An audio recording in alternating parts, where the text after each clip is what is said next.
Did someone say...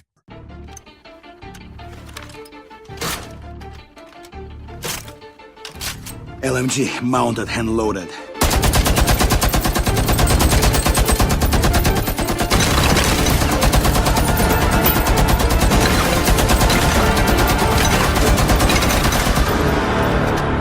My work is done. Time to pack it up.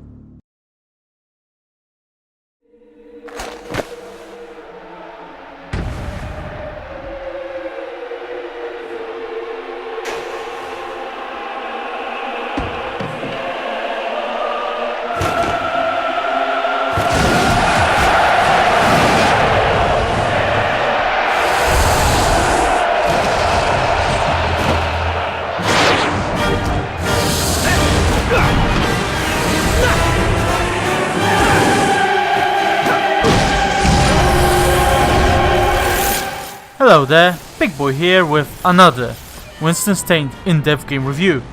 We are scrapping the bottom of a barrel here as I'm going to take a look at a game no one cares about, nor has fond nostalgic memories of. You may ask, why are you reviewing it then, you mong? That is a fair question that I do not have an answer to, but let's not prolong this intro bit any longer and get straight into it. Without further ado, ladies and gentlemen, I present to you Quidditch World Cup. As always, I'm gonna start with some technical shit. Harry Potter Quidditch World Cup was developed by Magic Pockets for PlayStation 2, GameCube, PC, Xbox, Game Boy Advance and pen and paper RPG, and was released in 2003 for the suggested price of 120 Swiss francs. The game was built on Frostbite 3 engine, same engine responsible for Fortnite Battle Royale, Candy Crush and Mass Effect Andromeda. Maybe I'm foolish, maybe I'm blind, thinking I can see through this and see what's behind. Got no way to prove it, so maybe I'm lying. I played the PlayStation 2 version, and as you can see, it runs in silky smooth 82 frames per second in 2K. We have to give EA credit for being 13 years ahead of their fellow gaming peers. Speaking of EA, have you heard their Battlefield 5 pre-order sales are pretty bad?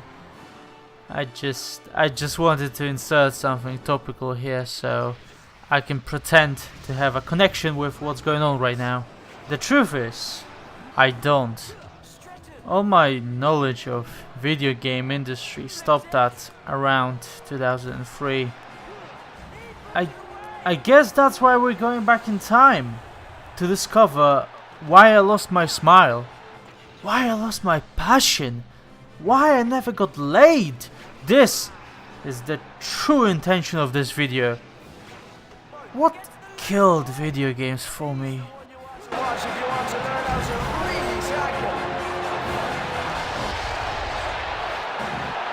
2003 was a special year. As a young lad, I used to play video games a lot. PC, consoles, handheld, it didn't matter, I loved it.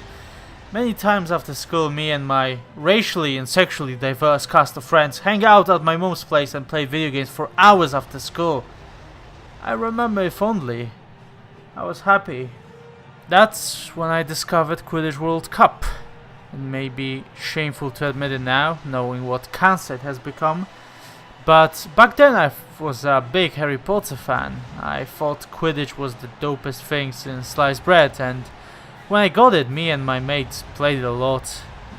The game was very simplistic, nothing like football, sorry, I meant soccer games EA was doing with FIFA, but for us it didn't matter. All I wanted was to fly around on my Nimbus 2000 and smack around those slithering cunts. And the game allowed you to do that. You started out picking a Hogwarts house you'd like to represent. Gryffindor, Slytherin, Hufflepuff or Ravenclaw. I was always a Ravenclaw boy, that's because all the hot Asian chicks hang around there. Gryffindor was overrated trash, Slytherin was full of pricks and Hufflepuff was for retards. After some playoffs among the houses, you could advance into the World Cup stage. And that's where the fun begins. No longer are we dealing with some childish bullshit. Here are picking a nation and go on to represent it on the global stage. You can pick England, USA, France, Australia. Bulgaria, the world champions, can only be unlocked later after you gather enough magic cards. I, of course, always picked the glorious nation of Nippon because of the aforementioned hot Asian chicks. Anyway, you pretty much play the group phase of the real World Cup, with the slight caveat being you have a match against every team in the tournament twice. No knockoff phase at all, and the team with most points wins the World Cup. Pretty simple. Off they go.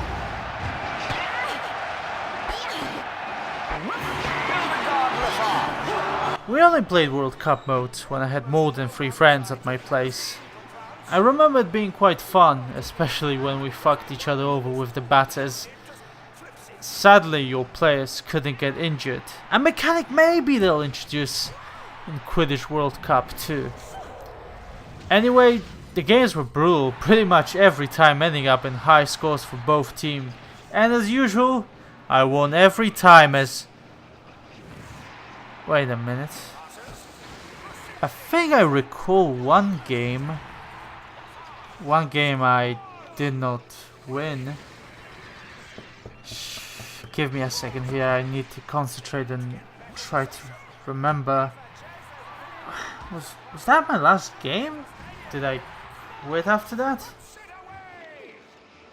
2003. 2003. What happened in 2003? I remember losing badly, but I just...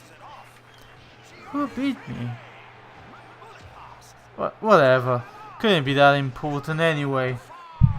So, as I was saying, Quidditch World Cup had a couple of modes, including the standard exhibition mode, where you can take on AI or your friends in either Hogwarts or World Cup stage.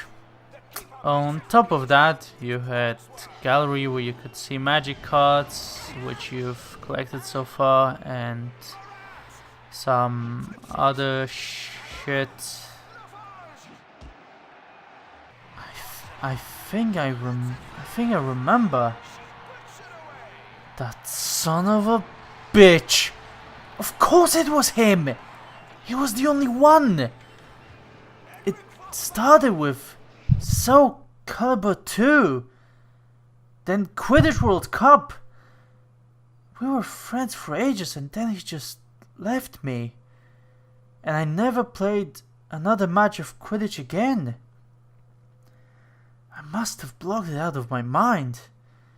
The pain was just too much. We used to play against mutual friends, but one day I challenged him to a Ravenclaw vs Gryffindor game, and he laughed. He fucking laughed at me, the cheek. I was so confident going into it. I'd never lost. Not against a human opponent anyway. Never. We met at noon at his dad's place, booted PS2, and then he just fucking smashed me. It was brutal. Because of him, I started to hate gaming. My love for it slowly just vanished. I should have known. Stefan. Of course it was Stefan. God damn you, Stefan! You and your fucking Mitsurugi ruined my childhood! But it wasn't the last time we played together. That one I won't forget. Maybe one day the time will come to tell that tale, but not right now. We have to finish this one first. Let's do it. As all of you already know, I rate games on a scale from Gone Home to The Sims 3. Harry Potter Quidditch World Cup gets a low WWE 2K15. Fuck this. I'm out of here. God damn.